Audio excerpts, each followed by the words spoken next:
maravilloso. Todos eran muy felices, pero había algo que no podían hacer: viajar velozmente de un lugar a otro. Un día, entre bombos y platillos, se anunció al pueblo la solución a este problema: la construcción de un ferrocarril de alta velocidad, un tren bala. Prometieron que el tren correría a la velocidad de la luz. Sus pasajeros viajarían a paraísos muy lejanos como Rosario, Córdoba o Mar del Plata.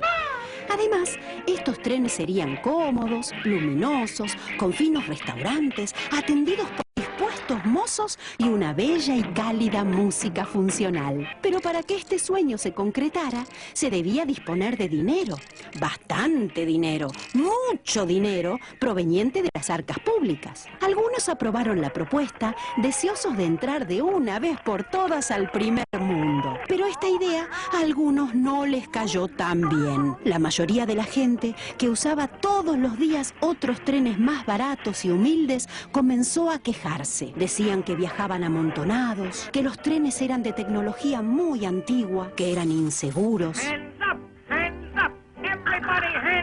que siempre sufrían demoras y que estaban en muy mal estado. Entonces pidieron que se mejoraran los trenes que ya estaban hechos antes que poner su dinero en hacer otros. ¿Y qué pasó? El problema se olvidó. El tren bala chocó con la triste realidad y la idea de su construcción se cerró. Y los viejos trenes siguen igual que siempre, o peor. Y colorín colorado, el pobre tren ha sido olvidado. ¿Y cuánta energía se nos fue detrás de aquella ilusión del tren bala? Por suerte, ahora que se podría construir, porque ahora lo que el país económicamente evolucionó en cuanto a la deuda externa permite que aquellos que no podían prestar dinero por la crisis internacional ahora lo tengan, lo ofrezcan, y nadie del gobierno dice absolutamente nada. Ya no tenemos aquel entusiasmo que ofrecía en enero de 2008 la señora presidenta. Creo, en serio, argentinos y argentinas, que estamos dando un salto importante a una modernidad diferente, a una Argentina diferente. Me tocó a mí viajar, y lo comentaba el señor ministro de Transportes, con mi hija en el año 2006, en un tren de alta velocidad de la compañía, que es la que cubre el trayecto entre Madrid y Sevilla. Realmente les puedo asegurar de una tecnología impresionante y además de una practicidad, porque en definitiva uno accede en el centro de la ciudad, en una estación de trenes, tiene que llegar solamente un minuto antes de que parta del andén, como ustedes lo saben, cualquier tren. Mi hija, Florencia, que como ustedes saben es patagónica y tuvo el avión como instrumento de transporte desde muy pequeña, me decía que le parecía mucho mejor y más atractivo y más cómodo viajar en avión. Ahora lo de las compañías de aviación me van a matar después de toda esta suerte de marketing que le estoy haciendo a los trenes, pero lo cierto es que además el viaje en tren tiene aditamentos, digamos, de disfrute personal por lo menos, y de casi romanticismo también diferente a los que puede tener un avión. Y cuando hablo de romanticismo hablo en el verdadero y estricto sentido de lo que fue la filosofía de los románticos, fundamentalmente. Es romántico, sí, un viaje en tren, pero cuánta energía que quizás invertida en mejorar la calidad de los trenes actuales, en lograr que en el país más ramales, muchos más, estén funcionando, hubiese sido mejor que toda aquella enorme discusión que se suscitó en torno al tren bala, del que ya nos hemos olvidado. Por eso el cuentito, el había una vez. De todas maneras, los trenes tendrán que volver alguna vez, y el final feliz que tiene toda esta historia, vamos a empezar a recorrerlo con el principio de todo. El 29 de agosto de 1857, la primera locomotora argentina, la porteña, unió Plaza Lavalle con la actual estación de Floresta. 13 años más tarde, en 1870, la incipiente república contaba con 722 kilómetros de vías.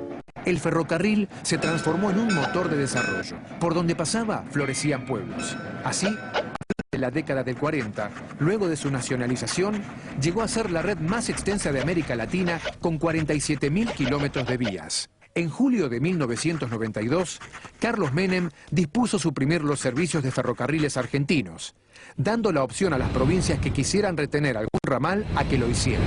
Solo 6 ramales sobrevivieron. De este modo, la red ferroviaria se redujo a 27.000 kilómetros. Muchos pueblos que habían crecido junto al tren desaparecieron. Increíblemente, se consideró un progreso la desaparición de 20.000 kilómetros de vías. Hoy, la Argentina cuenta con alrededor de 34.000 kilómetros de vías. Y luego de una incipiente reactivación, la actividad parece estar congelada. ¿Algo en el Twitter, Julieta? Exactamente, bueno, han escrito obviamente sobre el tema de los trenes.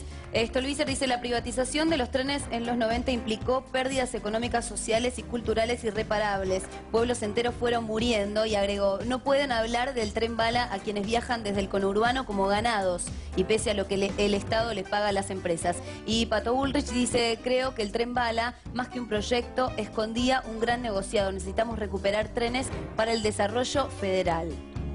Esa participación que mucho agradecemos, ciertamente, merece el contracuento que siempre tenemos también para cada una de las historias que presentamos.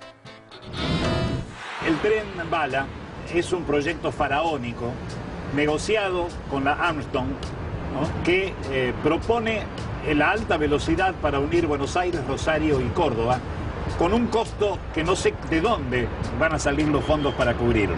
El problema del tren bala es que es un proyecto que viene de Francia. Es un negocio de una empresa francesa que significa que la Argentina se compromete a pagar alrededor de 12.000 millones de dólares de deuda externa. Con lo que saldría el tren bala, nosotros estamos en condiciones de reacondicionar 7.000 kilómetros de vías férreas, comunicar las principales economías regionales. De esa manera, modificando esa ecuación, va a haber un torrente de recaudación que nos va a permitir después reacondicionar 11.000 kilómetros de vía y a encarar una política ferroviaria autosustentable que nos permita recuperar aquel ferrocarril que teníamos en la década del 50. El proyecto en sí es para un grupo muy reducido de gente, porque el costo del boleto va a ser similar al que cuesta un pasaje en avión y no viene a resolver la demanda en transporte de pasajeros y carga que tiene hoy el país. Tengo la impresión que nadie entiende tanto de este tema como Pino Solanas, ahora que no está Scalabrini Ortiz, por ejemplo. Creo que es el hombre que más se ha preocupado, que más ha hecho por informarnos, por hacernos entender y hasta por emocionarnos. Yo nunca me puedo olvidar de aquella gente de patricios, los habitantes de un pueblo al que los vecinos trataban de darle una muy buena estación por si alguna vez volvía el tren. Uno lloraba con ese tramo de la película La próxima estación de Pino Solanas. Ojalá que haya una próxima estación. Y por cierto, quisimos un breve comentario de Pino sobre este tema. No existe ningún otro medio de transporte terrestre más moderno que el ferrocarril. Y además el ferrocarril es de 5 a 8 veces más económico que el transporte en automotor. La puesta en marcha de todo eso significa el desarrollo de tecnología nacional, 140 o 150.000 empleos.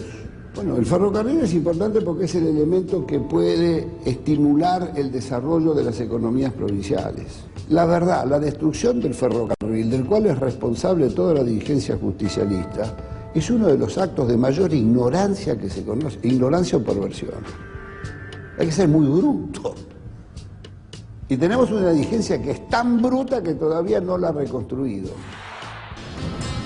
Andando por la provincia de Entre Ríos la semana pasada, con un saludo muy especial a Concordia, a Paraná, inolvidables lugares, y con el gusto de ver cómo la Ruta 14 está quedando fantástica y dentro de un año me daré el gusto de volver a Concordia y ese lago increíble, antes de la represa, por supuesto, con unos lugares entrañables y muy queribles, pero muy difícil ir por la 14 tal como está ahora. Parece que va a quedar fantástica para el año que viene. Y andando por Entre Ríos supe algo que me emocionó muchísimo. Claro, uno dice a lo mejor es por la historia que tiene el gobernador Urribarri en cuanto a trenes. Resulta que el gobernador creció en una estación de trenes, en Arroyo Barú. En ese pequeño pueblo su papá era jefe de estación, vivía en la estación, en la casa de la estación. Y ha sufrido mucho, naturalmente, como todos los que amamos los trenes, la fascinación que tiene el viaje en tren. Entonces, ha empezado, y ojalá que le vaya muy bien, a recuperar distintos tramos para poder viajar en tren. Y uno de los primeros que recorrió fue su llegada a Arroyo Barú. Ustedes van a ver al pueblo saludando en la llegada del tren. Y van a ver también cómo acompañaban por la ruta camionetas con banderas argentinas, celebrando ese reencuentro, porque el tren es algo muy caro para la vida de los pueblos. Yo soy de un pequeño pueblo llamado Cardona, Florencio Sánchez. La vida del pueblo pasaba por la estación. Allí nos reuníamos, allí teníamos todo lo que al pueblo le importaba conversar y discutir. Así que prepárense para la pequeña emoción de ver la llegada del tren a ese lugar perdido en el mapa a los habitantes de Arroyo Barú, del pago natal del gobernador Urribarri, que a partir de Arroyo Barú ojalá que empiece a trazar todas las líneas que permitan que Entre Ríos sea una de las primeras provincias en recuperar el tren.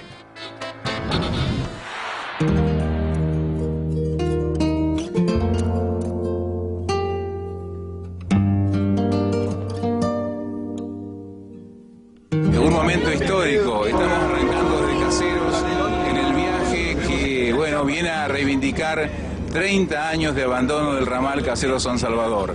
Con el coche motor Matterfeld, conducido por Oscar Aba, estamos justamente ingresando al viejo ramal Caseros-San Salvador para hacer un recorrido de 70 kilómetros y llegar en 3 horas aproximadamente a Arroyo Barú.